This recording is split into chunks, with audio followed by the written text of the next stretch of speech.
is that the Democrats were so behind Biden that they were even willing to throw out things that the Democratic Party has been doing for 40 years because Biden was so much in control of the Democratic Party.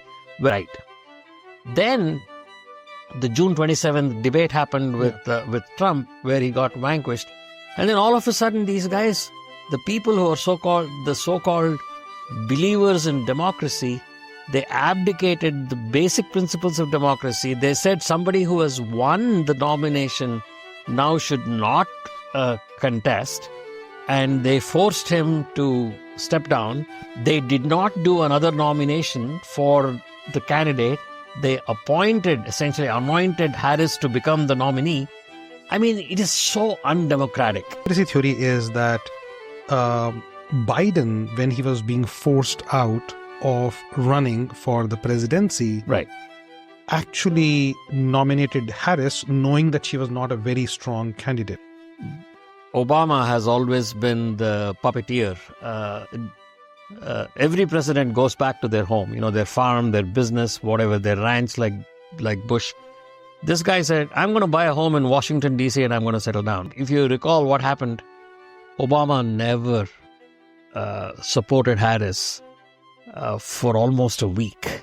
Biden knew that he had some cognitive issues because of which he could not have a forceful discussion. Why did he even agree to go on a debate with Trump? So the thing is, had the Democrats gone through a competitive nomination, I don't know today if Trump would be president.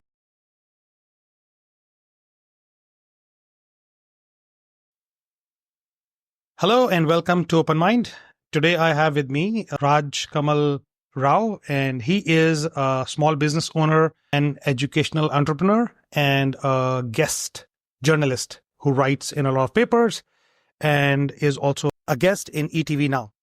And today we are going to be talking about a very interesting topic that's pretty new and near to my heart, which is the 2024 elections we just had in the US. And this is going to be a very interesting conversation. And so let's first welcome Rajkamal Rao, and then let's talk about the elections. Thank you, Kapil. Glad to be here. And I'm glad I ran into you, what was it, a couple of months ago, I suppose? A couple of months ago. And we were doing this kind of thing with a slightly larger crowd, talking about the elections. That is correct. But now the elections are over, so I think this is I'm glad I'm here. And I have seen a couple of articles that you've written on the topic, and you have basically been watching these elections with a hawk's eye for the last several months. So first off, tell me your take on these elections.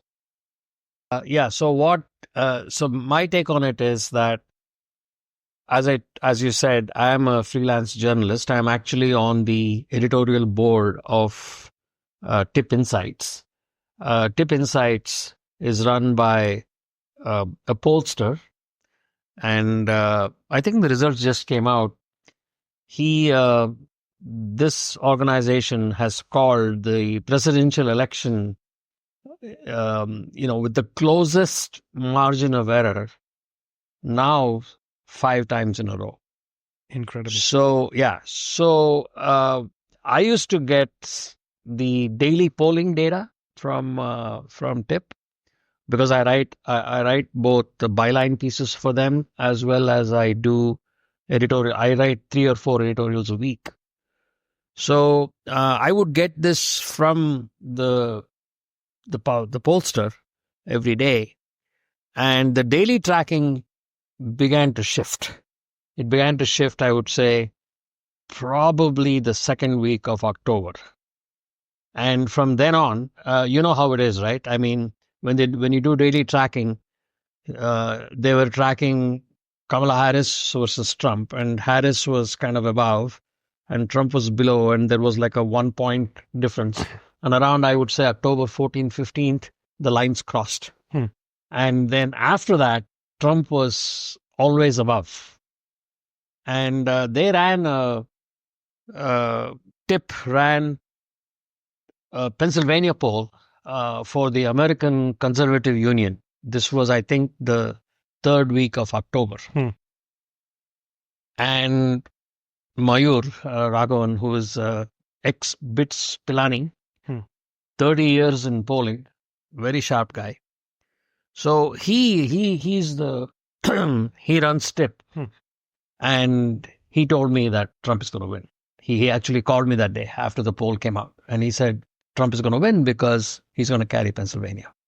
So, Tip Insights may have been an outlier in that sense, but most of the polls were actually, in a way, were giving a advantage to the Harris campaign, at least from a overall popular vote perspective. Although, for example, even Nate Silver 538 blog was kind of saying there's a 60% chance Trump is going to win, and there's a 35% chance Harris is going to win.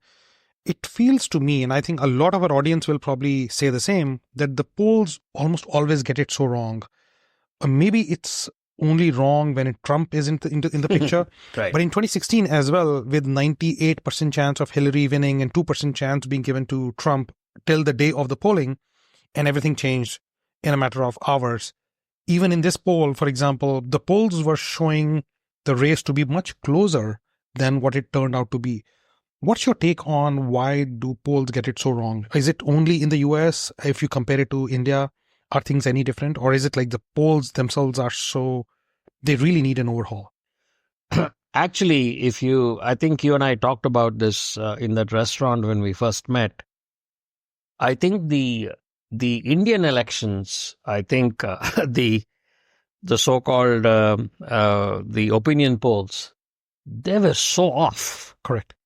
And there were what, like 5, 6, 7 outfits that some of them were like so off. They called for Modi 340 parliamentary seats, and they were off by 100 seats. Because I think ultimately, I think the BJP won only 240 or 243. 240, yeah. And I think the NDA alliance finally, won enough to, to form the government. But that was a very, I would say, stark reminder that political polling is as much of an art as it is science. And if you're a pollster and if you're so off, 33% off in this case, then why should I even have to listen to you? I mean, it's like I don't even have to listen to you.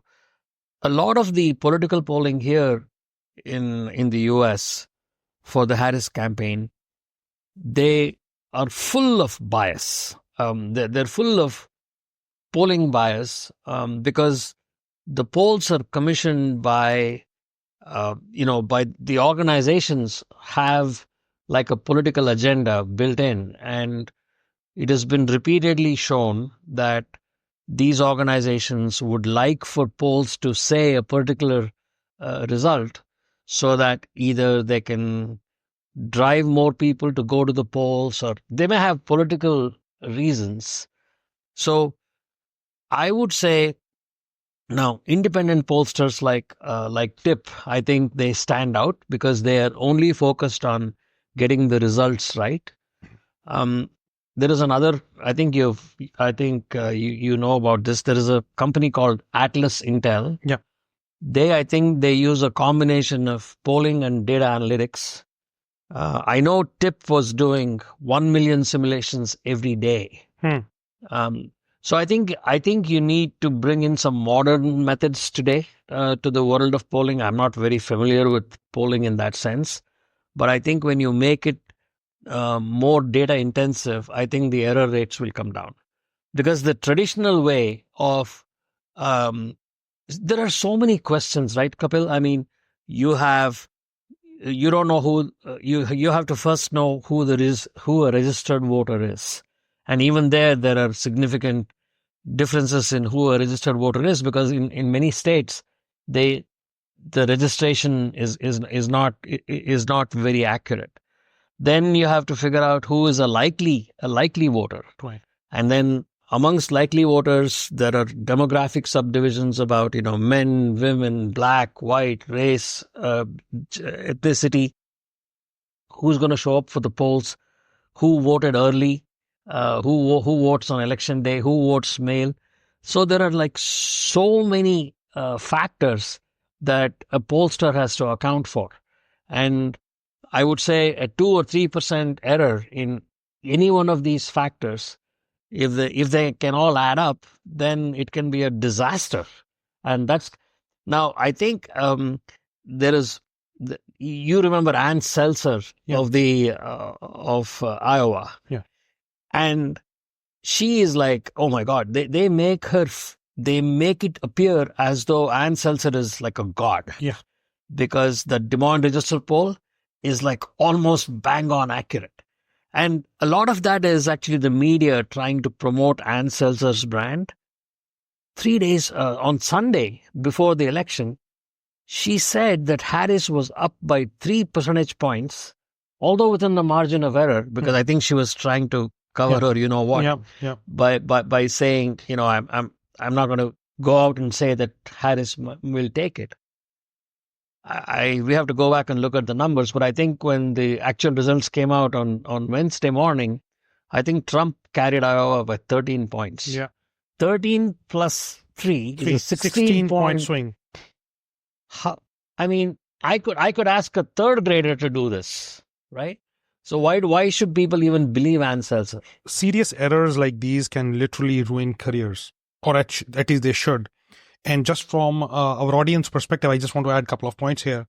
When you conduct polls, there are two incredibly important factors that need to go into how you design the poll that will make your poll very accurate. Obviously, there are going to be variations that you already mentioned, right? Whether how the genders are going to behave and what is a voter that is responding to your question versus who is more likely. So the likely voter versus registered voters are different.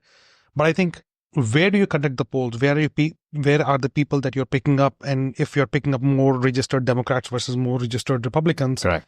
And for example, in a particular state, maybe there are 35% registered Democrats, but in your sample, you are picking up 40% registered Democrats. Correct. You're clearly starting with a biased sample. So sampling and picking up a sample that accurately represents the actual distribution of people in that state that you're trying to poll is very incredibly important factor in designing a poll. The second incredibly important factor in designing a poll is the questions. The questions should not be leading questions. In some cases, if you ask a leading question, the question itself will almost always lend to a particular answer that you desire.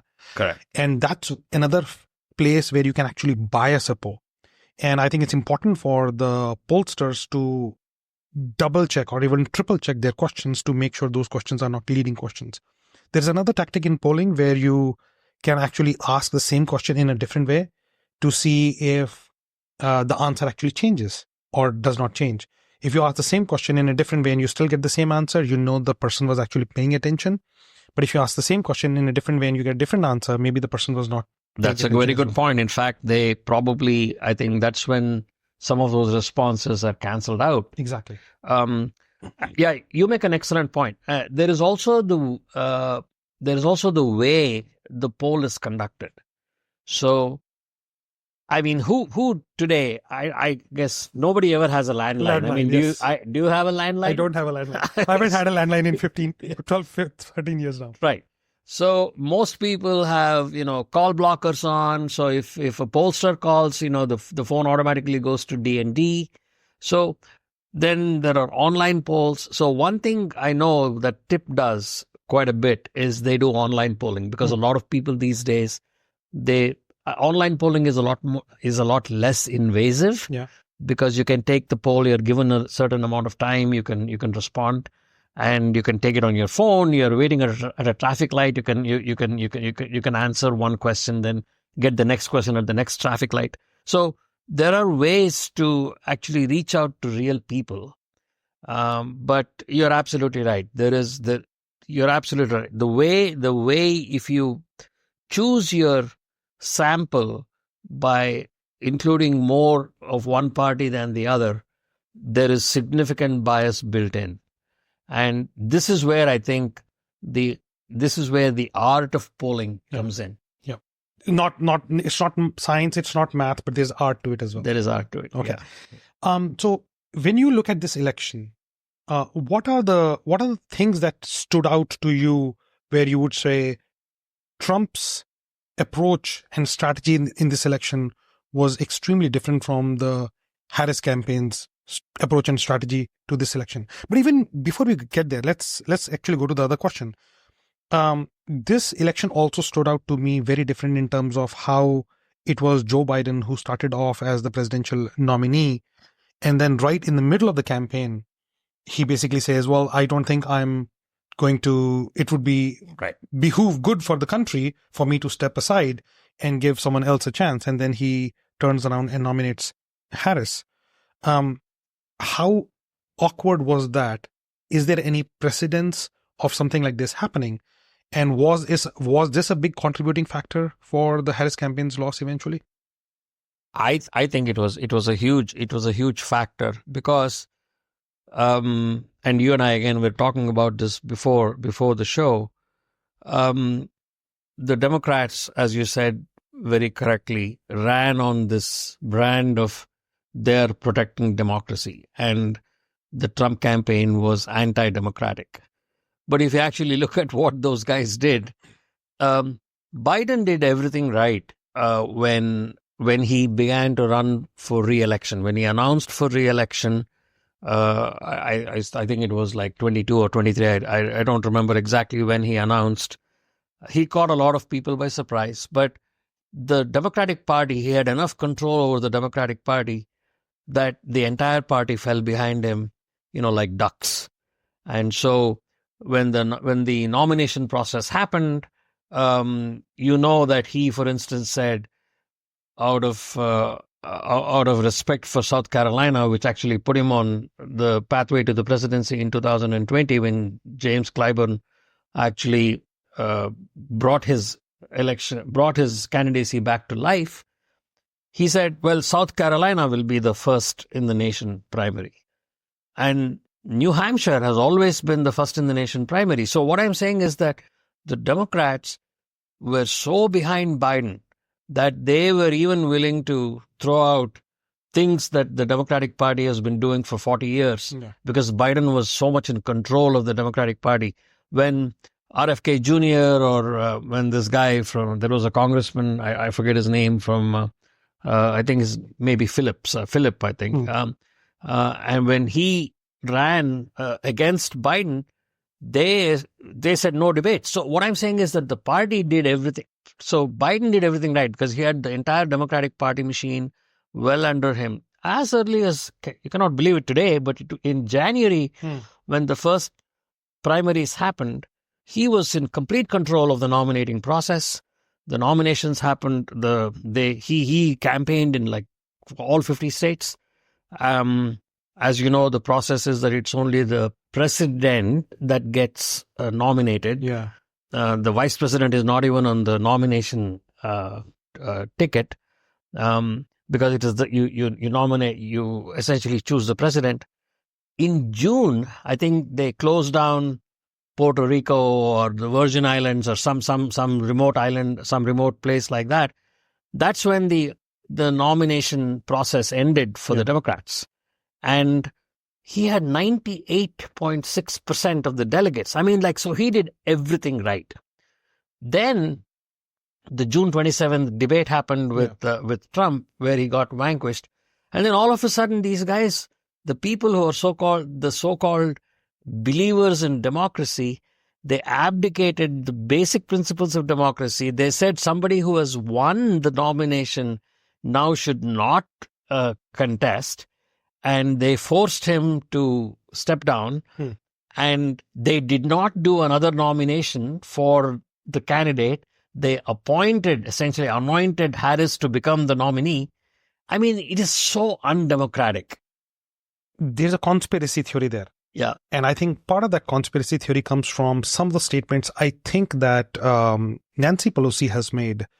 It's about the fact that they wanted to have an open convention at the time.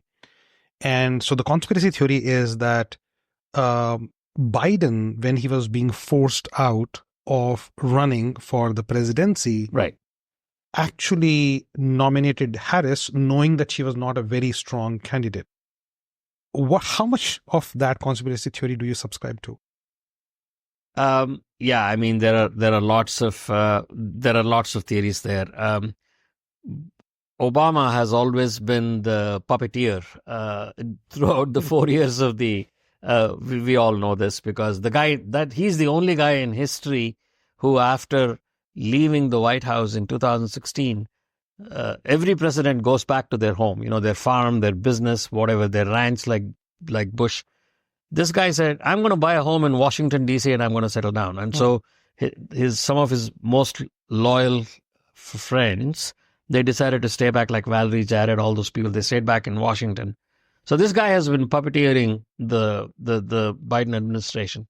And so if you recall what happened, Obama never supported Harris for almost a week.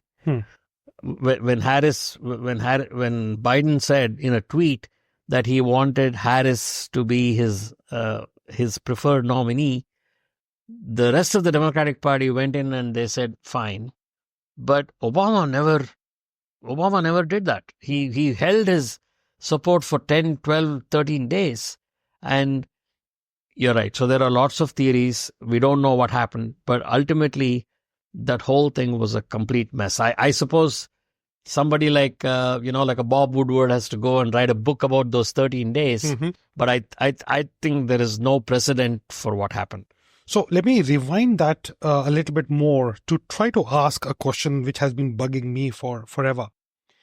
Biden knew that he had some cognitive issues because of which he could not have a forceful discussion. Why did he even agree to go on a debate with Trump? So there are a lot of theories here also. So remember, the usual presidential debate calendar usually happens after Labor Day, because after Labor Day is when people, they're having a good summer. Now the children are going back to school. They're going back to the fall. And that's when they really begin to pay attention. So this is the first time. I've been in this country now for 38 years. I don't ever recall like a general election debate happening in the month of June. I mean, in June, nobody watches. People are doing cookouts in their backyard. Yeah. Why would they spend an hour and a half watching, I don't know, CNN or ABC to catch a debate live? So I think part of the reason was, I think the Democrats felt so confident that an incumbent president it's difficult for an incumbent president to lose. Trump has always been a troubled candidate. There were all these lawfare cases going against him. And I think there was a feeling that with the incredible political machine and the war chest that Biden had built, they thought, if he just does the debate, and even if he plays to a draw, it's a win for him. And that would be the end of Trump. I mean, that was their calculation. Boy, did it fail. Well, there could have been another calculation as well. So someone who was probably watching this Democratic ticket from afar would have said, well, if we wait till the Labor Day for the debates to happen, and if Biden is not able to do well in the debates, then we would have too little runway available for us to be able to recover. Yeah. To recover and push any other candidate through. So they wanted to pull that back, and they said, well, you know what? Biden may not leave on his own, so let's get him into a debate where people will see what his performance is. He will be kind of forced out, and we'll have plenty of runway available at that time. Would that be a plausible scenario that would have played out? So ask yourself what you're saying. Essentially, Biden was a troubled candidate, whether you like it or not. He should probably have never announced for re-election. And even if he did announce for re-election, which is fine, they should have made it a competitive primary. And if they had made it a competitive primary between January and June, when they went through all the state nominating contests and this Philip guy and others, maybe they would even have. Remember in 1992 when the first Bush Senior. He was coming off of victory in the first Gulf War. Yeah. His approval rating, I think, from Gallup was like 91%. There was no way that Bush would lose. But even then, Pat Buchanan and a couple of other people, They challenged Bush for the GOP nomination. Of course, he sailed to the nomination. Then Ross Perot came in and he ruined it for Bush, and Clinton won. So the thing is, had the Democrats gone through a competitive nomination, I don't know today if Trump would be president. I mean, what I'm saying is, I don't know. Biden was an extraordinarily weak candidate for the general election people, because the wrong track poll, and this is something that you talked about before, is how do you know? I mean, I think you're talking about what kinds of questions that pollsters ask. Right. No matter how devious you may be in asking question A and asking question B that's very similar to question A, all of that may be fine. But a very simple question that even someone with a third grade education can answer is the Regan question, which is, compared to 4 years ago, are you better off today or not? Yeah. Anybody who has to get a job, get a paycheck, and pay bills, they know the answer to whether America today is better than what it was 4 years ago.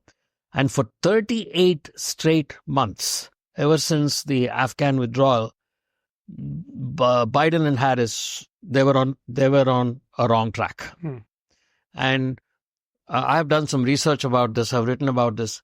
Whenever an incumbent administration, the wrong track numbers are higher than 57%, wrong track, when people say wrong track above 57%, that person has never been re-elected.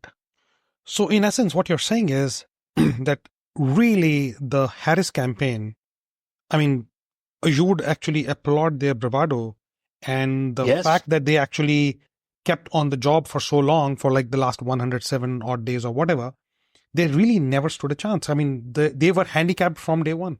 They were handicapped from day one. And that's the point I was trying to make. That's the reason we at TIP, we kind of always knew that this was Trump's election to lose.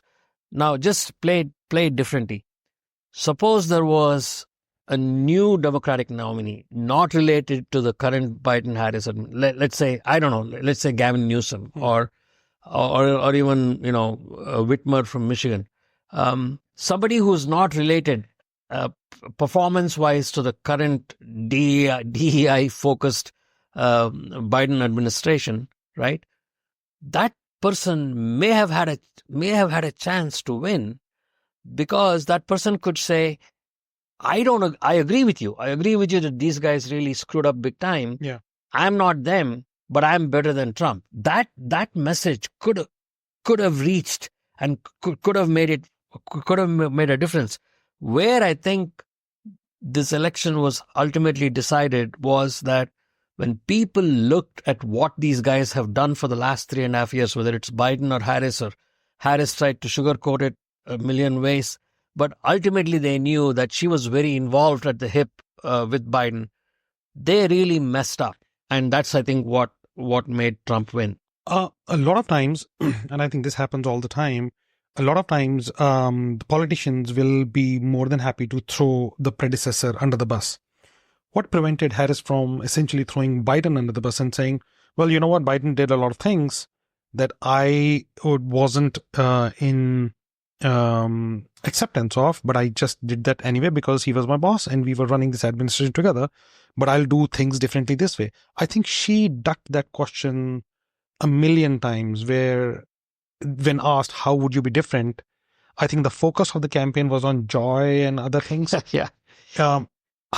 For some reason, it looks to me that other than some of the emotional hooks that the campaign, and basically I think they had a focus on, we are trying to save democracy.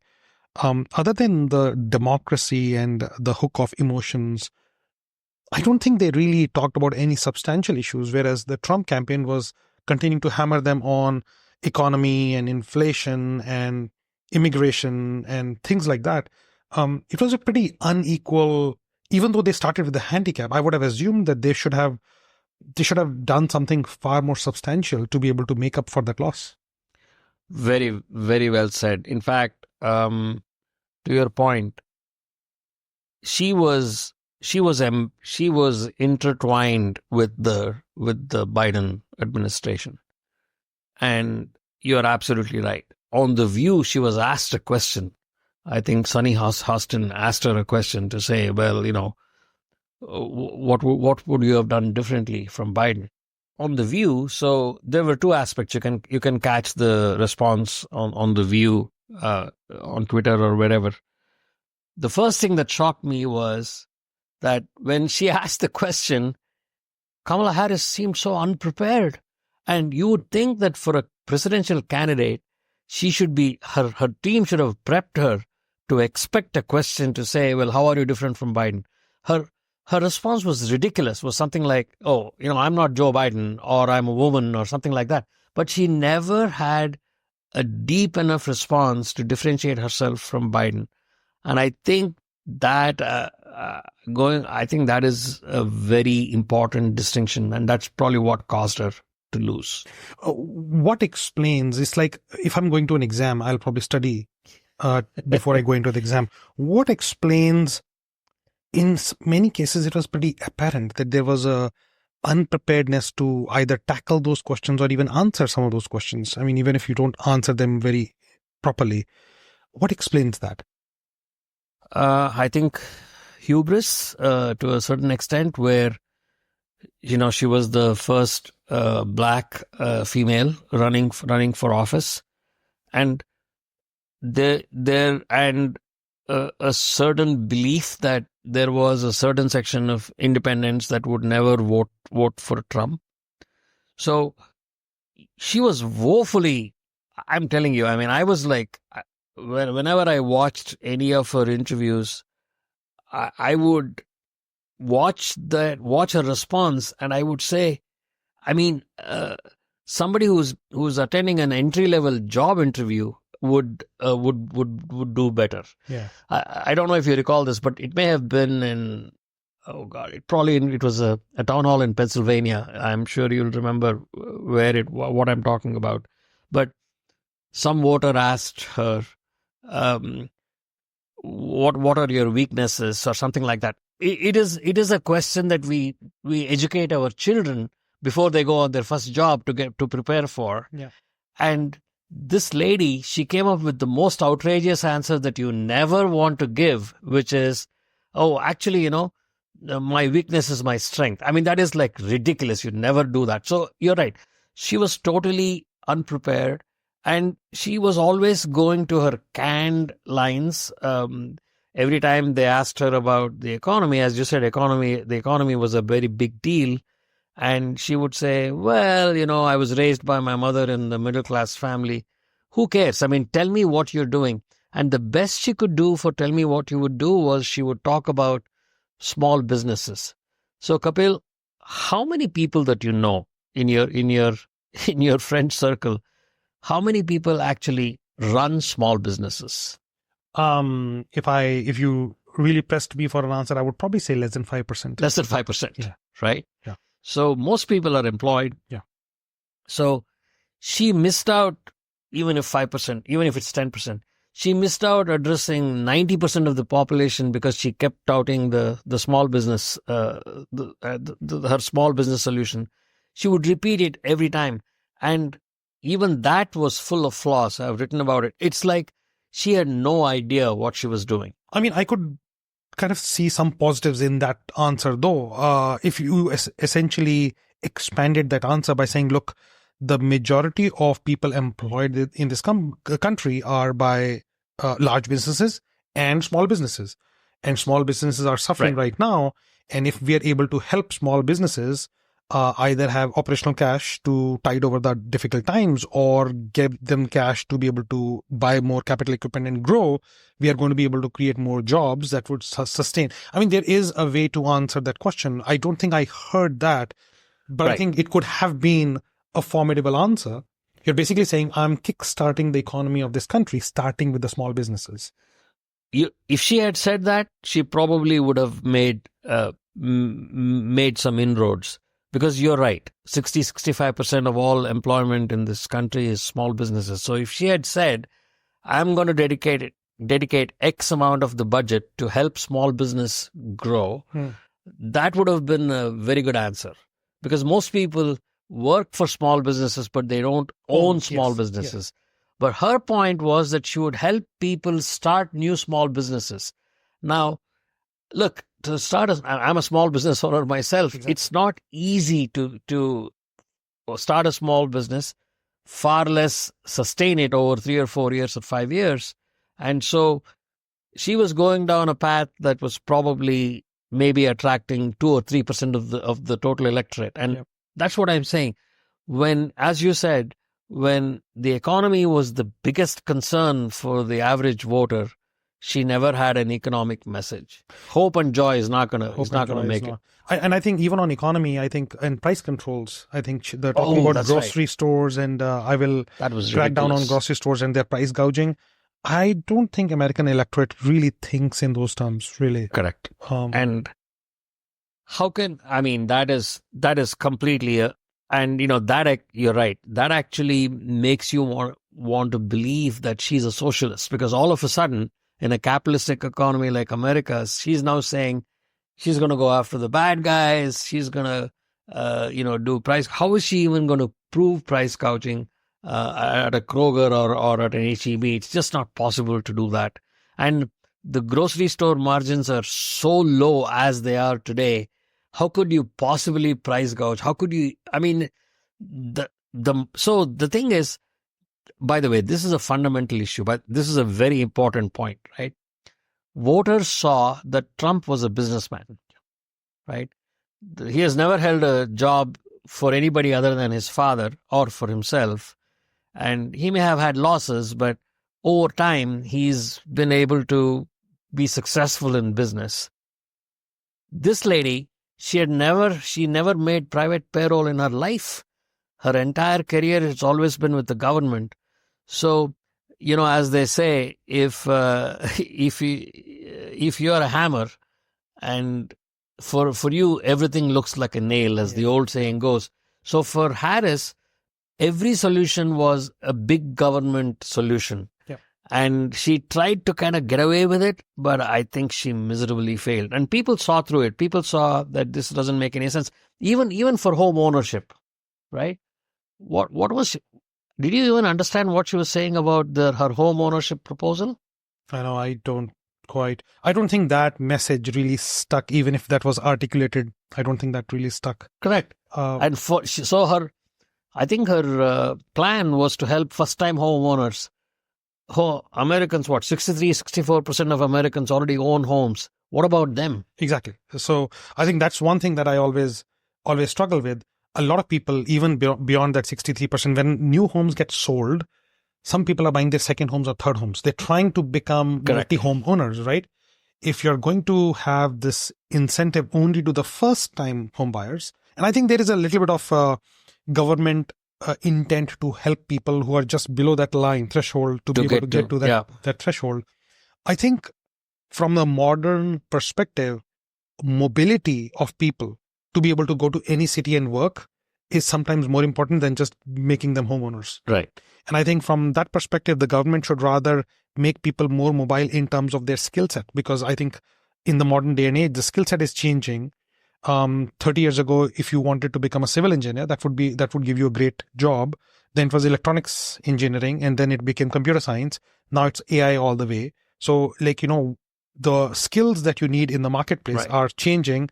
If you want your population to be successful, I don't think measuring them with home ownership is the criteria. I think it's probably going to be the skills that are needed in today's marketplace. And mobility, home ownership actually ties you down to one place. It's actually worse for you than education and mobility. So I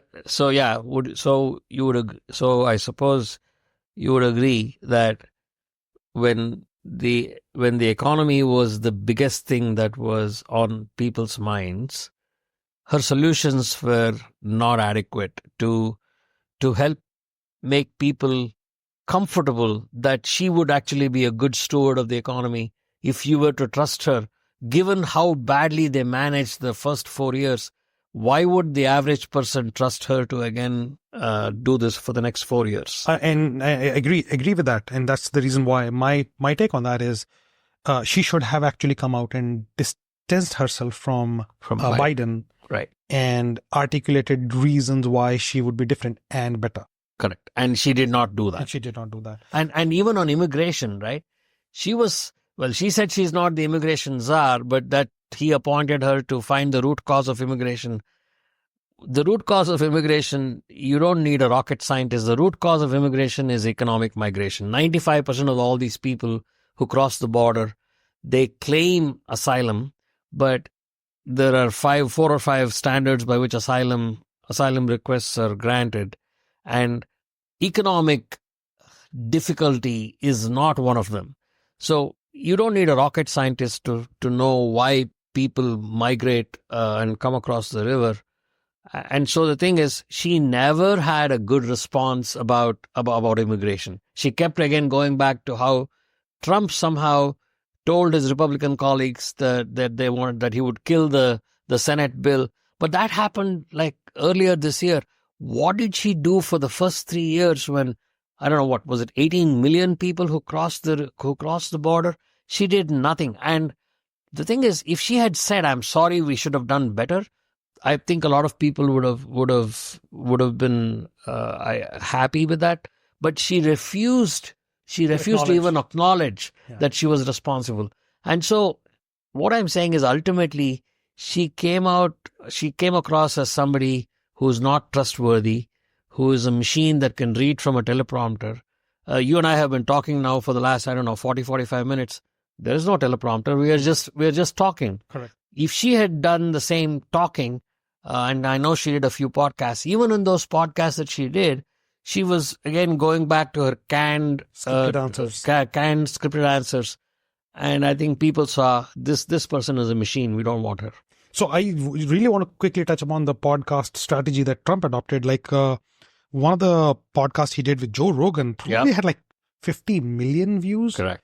Just incredible. I mean, obviously, one thing that really impresses me is that this format of actual conversation, rather than listening to some canned speeches with teleprompters, I think this format of conversation where you can actually have a back and forth and someone can actually ask you questions and can you actually put you in tight spots where you come across as more human, because you cannot have 3 hours of remembering each and every word that you have to say. I think that's so powerful that people actually connect with it. People actually want to listen to you as if you're a real human talking, rather than someone who stands on a podium and reads from teleprompter. So I think that's definitely one. But it's incredible that I thought the Democrats were the ones who actually knew how to use social media well. And it turns out that in this scenario, it's the Republicans that outsmarted them with their use of social media. And I really want to touch upon one additional thing which has been in my mind for a very long time. What's the role of X or Twitter in all of this? Because I think a lot of censoring that used to go around in the previous years, that has been reversed quite a bit because X basically changed hands. Could you talk about that too? Yes, I will definitely talk about X. But first of all, congratulations on your own podcast. Thank you. I'm very impressed with what you're doing. And the thing is, I actually listened to the entire 3-hour podcast when Trump went on Rogan. It was actually what accompanied me on my drive from Houston back to Dallas 3 or 4 or 5 weeks ago. And you're right. You're absolutely right. Rogan says this himself. When he tried to invite Harris, Harris said, well, some questions were off limits. He said, that's okay. I'm not going to ask you any questions about those that you believe are off limits, like fracking or whatever. I'm not going to talk. I'm not going to ask you about fracking. Essentially, Rogan said, come on the show, talk about cooking, talk about how you buy your groceries, talk about how you vacuum. It doesn't matter. Tell me, talk, right? Become a human, like you said, become a human being. And people can see who you are when people talk. And I think that is the beauty of the podcast. If you go back and listen to the Rogan Trump podcast, for nearly 20 minutes, I got bored. because they were talking about UFC, the Ultimate Fighting Championship. And I have never been interested in that kind of boxing or wrestling. I know there is a huge following amongst people, but Kapil, I was so amazed that Trump kept the conversation going for 20 or 25 minutes, and they were talking about nuances about UFC, about this fighter, that fighter, what makes somebody lose, what makes somebody train. This guy came across as wholly authentic because he showed to a lot of men, and ultimately men gave him the victory margin ultimately, right? And a lot of men said, hey, I like this guy because he can talk about something that I if I'm a trucker, I'm driving a long distance truck and I believe in UFC, and if Trump can talk about the UFC for 25 minutes, he's my guy. So you're right. You're absolutely right. I think the GOP did a fantastic thing by making him go on all these podcasts. I'm told that his son, Barron Trump, was the guy who made him go on some of these, other podcast, so shows. So you're right. You're absolutely right. So social media was, in this case, I would actually not say social media. I would say new media, like our Tip Insights, where we are an independent newspaper and we write authentic pieces that you will never find in the Washington Post or the New York Times, because, we were a small independent outfit. We don't have any bosses. We don't have any masters. We only care for our readers who pay a subscription fee. Whereas the New York Times, I don't know, they have 15 million subscribers, so they have to, there is a union. So the thing is, you could see that when you're doing new media, including podcasts, and those are shared on X. So now I'm going to come to X. So think about Parag Agarwal, who was the Twitter CEO, and that lady, Vijaya Gadde. Well, yeah. Oh my God. I'm so glad she's not around. At least in that affects our lives, because these people, they took moderation and limiting misinformation to extreme lengths. We don't want anybody to come on Twitter and say, this is the way you make a pipe bomb, right? That needs to get cut. Right. So I think Musk, and I've been following Musk a while and I've written about this. I think Musk's definition of free speech is absolutely fascinating. And that was the reason he bought Twitter. And he said that in his definition, free speech was if someone you don't like is allowed to say something that you don't like, that is free speech. Now, what a fascinating, simple, as long as it is not illegal. Right. I think his definition is, as long as it's not illegal, anything goes. Anything goes. So, but the thing is, what goes is, anybody can, if you don't like somebody, and if they don't like to say something about what you like, what you don't like, that should be allowed. That is a classic definition of free speech, right?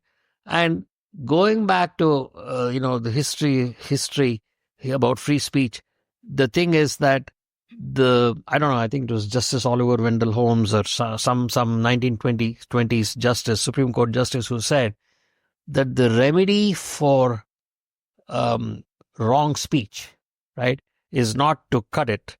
The remedy for wrong speech is right speech. More right speech to remedy wrong speech. Right. Somehow the old Twitter got completely bottled up in saying, we will allocate, as you said, censorship police that looks at everything that is said, and we will cut people out. We will suspend accounts. They even suspended Trump, right? They killed his account. So when he took over, when Musk took over X, and he said anybody can come and say whatever they want, a lot of people were so thrilled to come back and say things. And yes, there was misinformation, but I think his community notes that it does a fascinating job, because if you say something wrong, somebody will come and say, this is not right. But the original post stays. And I think that is, a very new model. I kind of feel that that's like a fairly copied concept from Wikipedia, because Wikipedia has the same thing. You hear something in Wikipedia, but there's a back and forth discussion, clarification that's happening on the back end that you sometimes don't see. Correct. But it's interesting. But I think you're right. The way to combat misinformation isn't to cut off that misinformation. It's more right information. More right information, correct. And the thing is, he called Trump back to Twitter. I mean, to X. Yes. And this is where Trump was brilliant when he launched Truth Social, right? Not that very many people go there, but I think their valuation is like $3.5 or $4 billion now for Truth Social.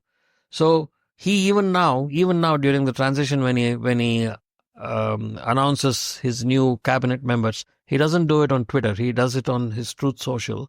People capture that image and then they post it on X. So it's almost like he's saying, you're going to get the same information on X that I'm putting on Truth Social, but you get it earlier there. So there is still a chance that people will go to Truth Social after hearing his posts on. So he's still attracting people to Truth Social. He's still drawing. He's a smart guy. It makes money because it basically keeps the value of Truth Social from high. Going back to zero.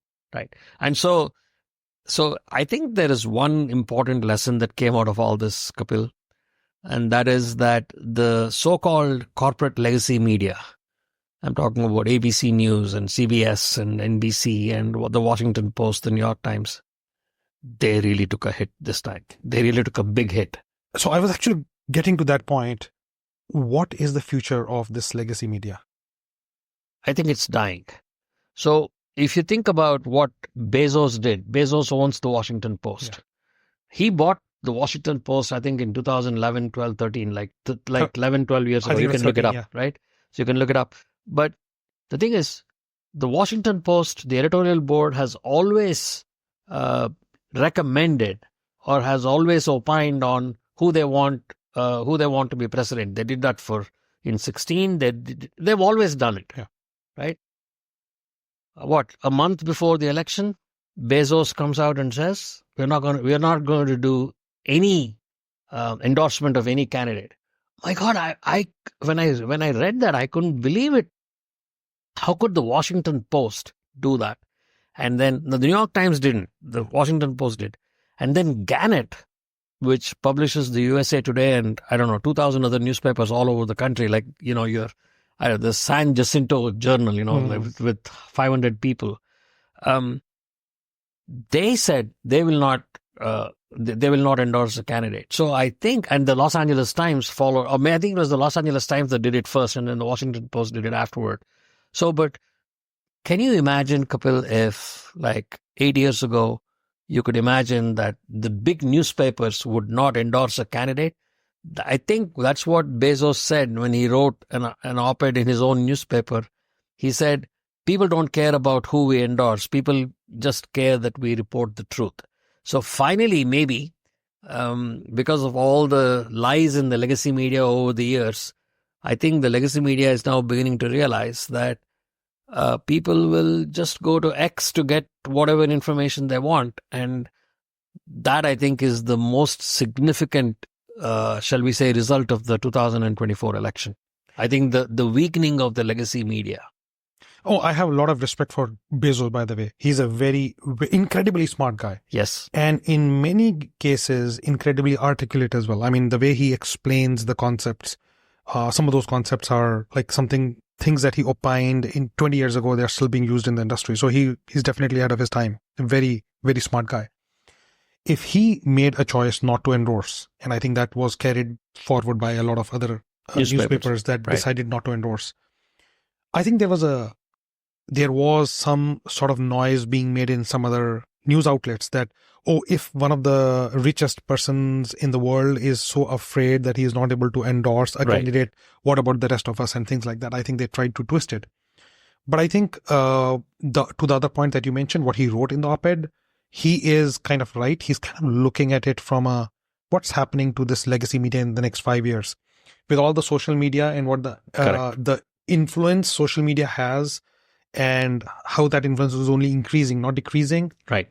Right now, for example, someone was joking. I think you may have the numbers behind it, but someone was joking that CNN used to make fun of Joe Rogan, but Joe Rogan has more audience than CNN. Correct. And he's a one-man army. 1%, yeah. And so if you really look at it, Joe Rogan, for example, right now would probably be more valuable than the entire company, CNN. Correct. And don't forget Tucker Carlson. Exactly. Tucker Carlson, when he was ousted, or Megyn Kelly. And Megyn Kelly too. These are all people, as you said, I think they have re-platformed themselves admirably. See, there is a hunger for broadcast talent. Yeah. And who knows, maybe you will become one of them. And I hope that you do. Thank you. But there is a hunger for people to get to the truth. And whether it's a podcast or whether it is whatever that Tucker does, these things, like Tucker went yesterday, and I was listening to it as I was driving down from Dallas to Houston. It was a 1 hour and 20-minute interview of Sergei Lavrov, who is the Russian foreign minister. 1 hour and 20 minutes, right? Do you think NBC News will ever? First of all, they are so philosophically opposed in not talking to Russians that he would never be allowed to speak. But we are at war. Why can't we speak with the other? I mean, I remember going back to the Gulf War. There used to be CNN going and interviewing, Iraqi officials. Like Bernard Shaw would go and talk to Iraqi officials, and it would be aired. Where are we now? Why can't we talk to our so-called enemies? And then the other thing also is that it was 1 hour and 20 minutes. I mean, how can NBC, if they play like a 7-minute segment that is heavily edited, people want, like you said on this podcast, people want unfettered conversation. They want honesty. And they want to see if a real conversation happened. And I think and I think you mentioned this. What did you say? Was it 45 million? Was the Rogan Trump? 50 million, I think. 50 million. I'm sure that was more people that 50 million was more people than who tuned for the debate. Oh, absolutely. Absolutely. So there is your answer. There's the answer. So one guy, Rogan, can do more damage than a legacy media company. I think that we could file this in the same category as the missteps of the Harris campaign. Yes. In many ways, it was Trump's campaign to lose, then Harris's to win, and she probably could have done much better. I want to go back to one point that you mentioned, which is about when Trump came on some of these podcasts and he was talking about UFC, for example, for 20 minutes. And describing all the nuances. And a lot of people corrected with him and said, well, this is the guy. Yes. And a lot of times, a lot of times Americans make a judgment call on whether they are going to vote for a particular person or not is this likability factor. Correct. And they say, if this is a guy I want to have a beer with, correct, I'll vote for this guy. That's right. Right. And I think that's probably what was the impact of some of these long form conversations, right? Where the truth, the honesty, and the actual personality actually can be seen.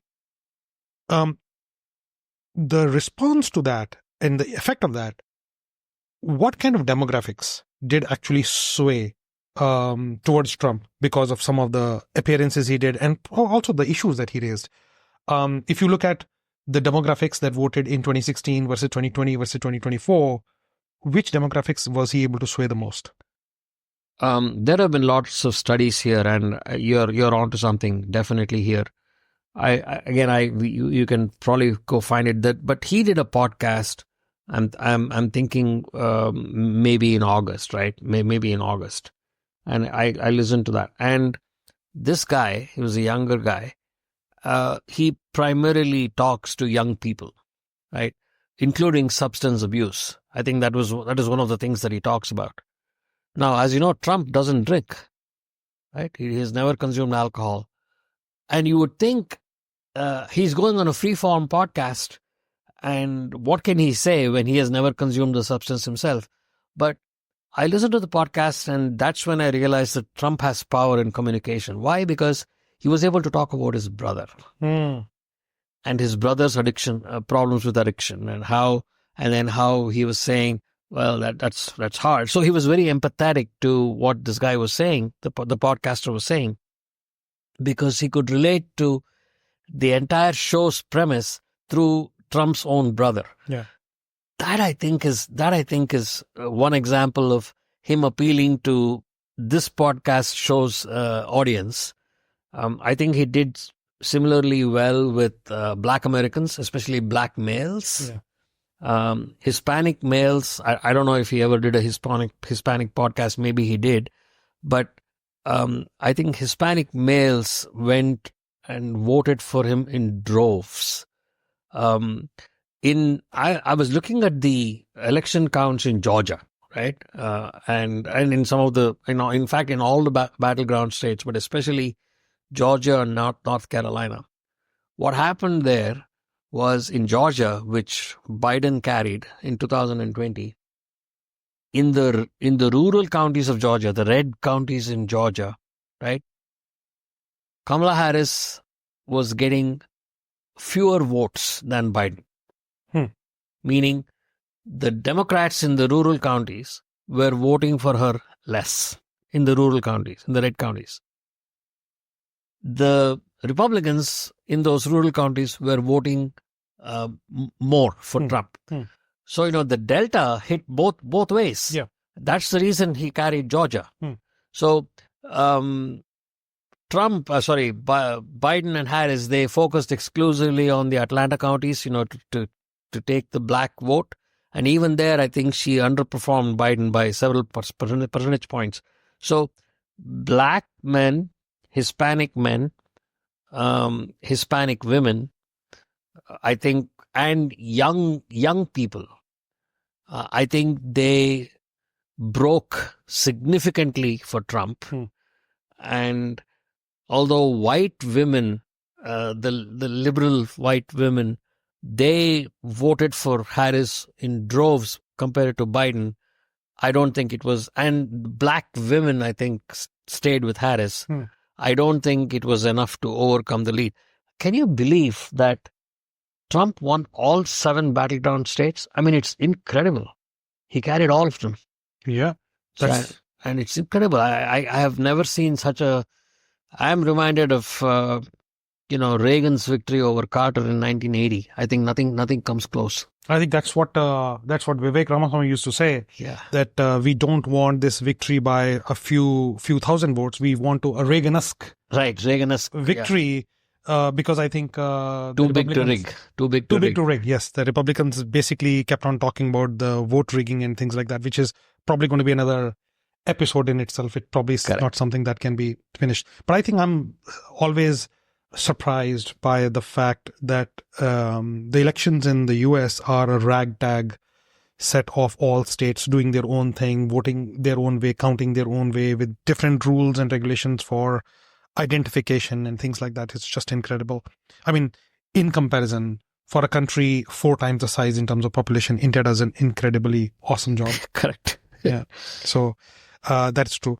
One thing before I move my focus to India is I'm relatively surprised also by the fact that despite a lot of conversation that we have had, it looks like that Harris campaign was handicapped from the start, had very little time, probably had some strategic decisions that went wrong with them, probably were relatively unprepared as well, and did not leverage social media as well as they could have, whereas the Trump campaign did all of these right things, hammered on the economy, which was the main point, immigration and stuff like that, and kept on focus on the things that mattered to people. Right.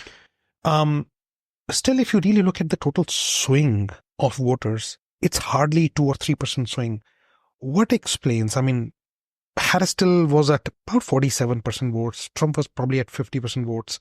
If things would have been gone the way of 2020, Trump would have been at 47%, and Harris would have been, or Biden would have been at 50% votes. At the end of the day, with all that you could do, with all the campaigning, everything just contributed to a 2 or 3% swing. Is that all? It's actually less than that. So the popular vote, I think Trump, we did some numbers at TIP, and I think the popular vote was maybe 2.1 million. That is Trump's ultimate margin of victory. And that is because of the overvotes that, she gets in the blue states. So look, she carried California by, let's say, 13 percentage points on election night. But then California doesn't stop counting for 30 days after the election. So they'll count in all the mail-in ballots, right? So let us suppose she had a 4 million victory margin on election night, and she still carried the 54 electoral votes of California. For the next 30 days, they'll keep counting, and most of them will break Harris's way. So now the 4 million becomes 6 million, more 7 million. So the thing is, ultimately, if you count the total votes all counted, the margin in the popular vote will come down. The margin of victory between Trump and Harris will come down. But that is the reason that the Electoral College is so important to the Republicans.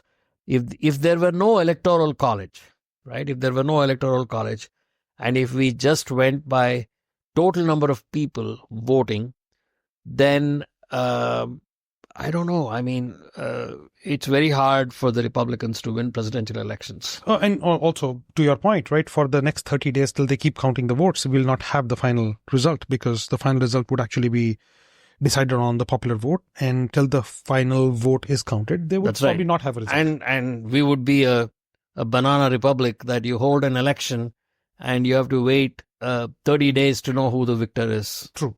That's true. But no, going back to the other point, at the end of the day, we can marvel at what are the right things, the right noises, and the right steps Trump campaign did, and what were the missteps that came from the Harris campaign's side.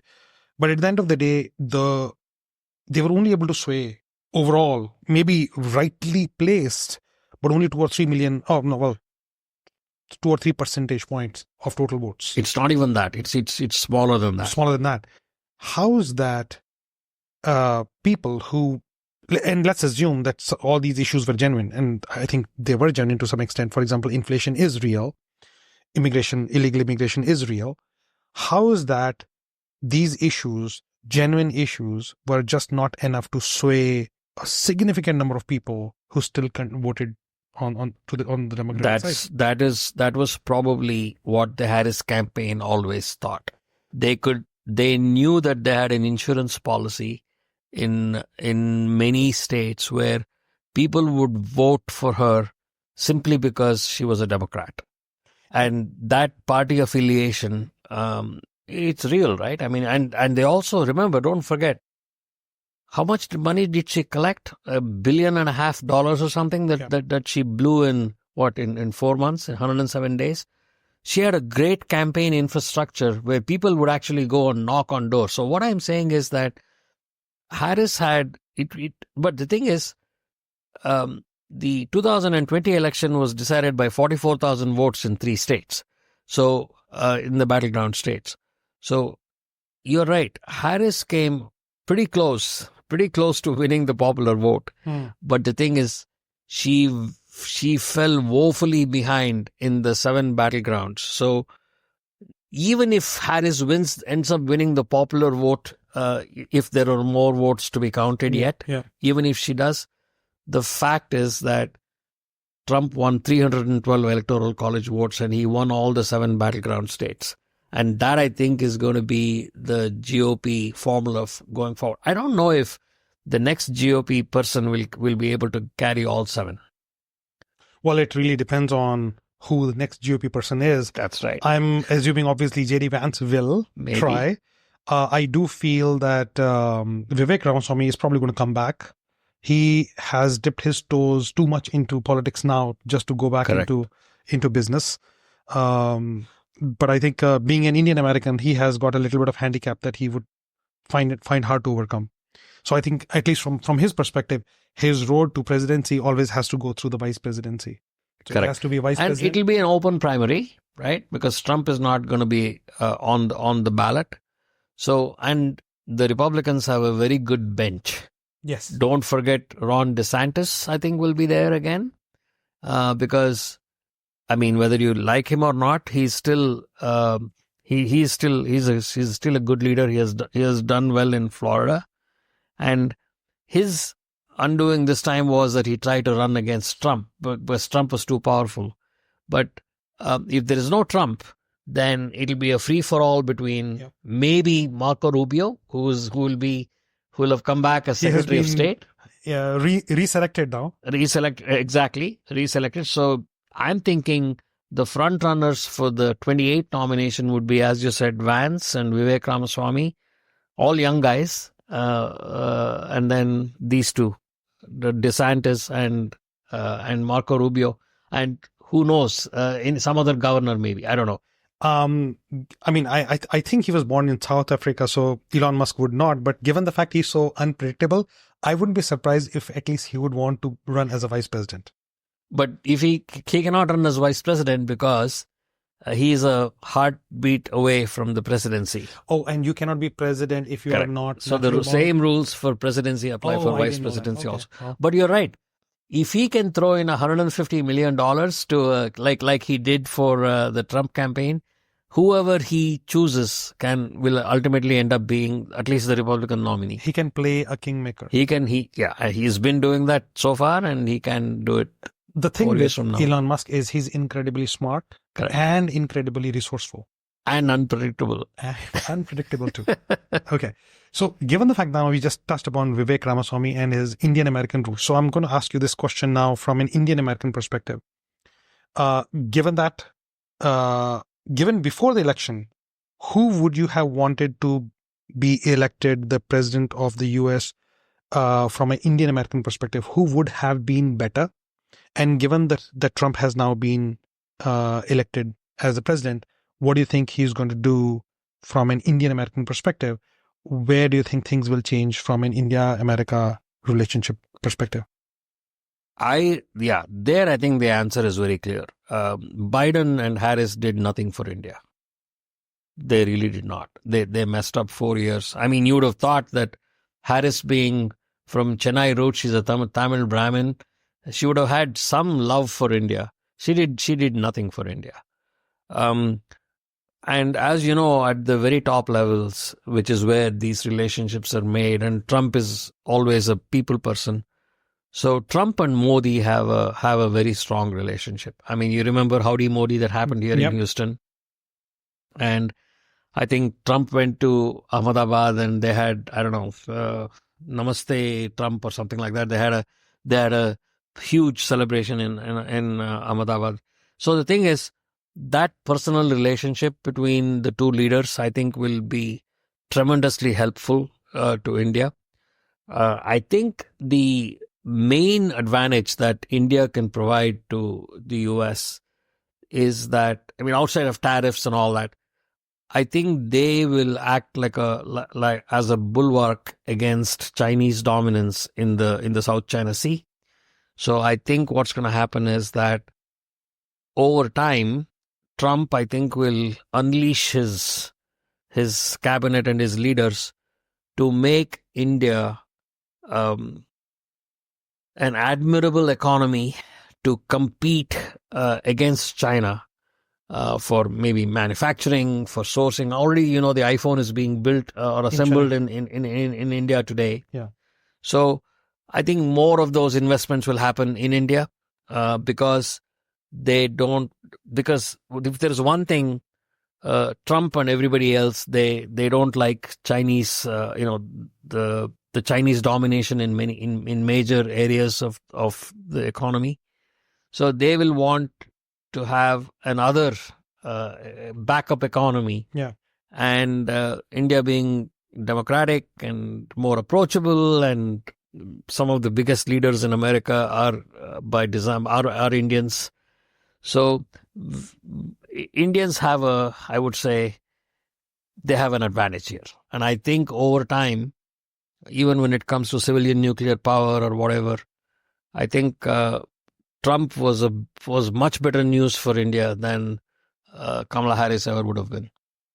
Well, at least in a few ways, as long as Trump is focused on China, I think he probably finds a natural ally in India, being right next door to China. Correct. And being the other big force. Correct. At least enough size to be able to be a counterweight to China. I think from that perspective, Trump will probably find India that natural ally that he's looking for to counterweight and counter China in that regard. I agree with you. And you know, one other point, and that is that I think Trump understands and appreciates the precarious position that India is in, right?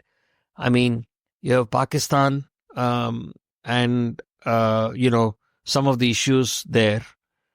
You have China, then you have Bangladesh, and then you have Sri Lanka. So essentially, India is like surrounded by countries that have deep issues on their own.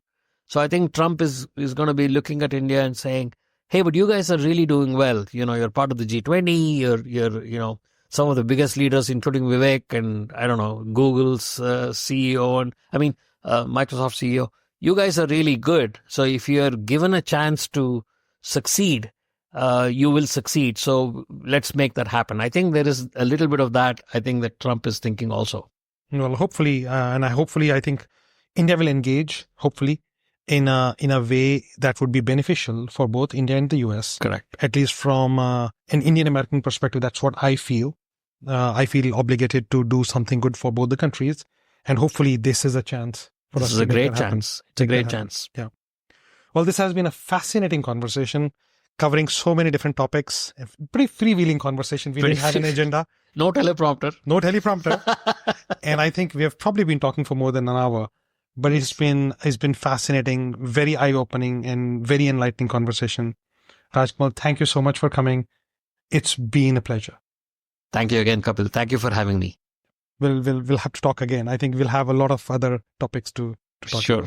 We will do that. Thank you. Take care.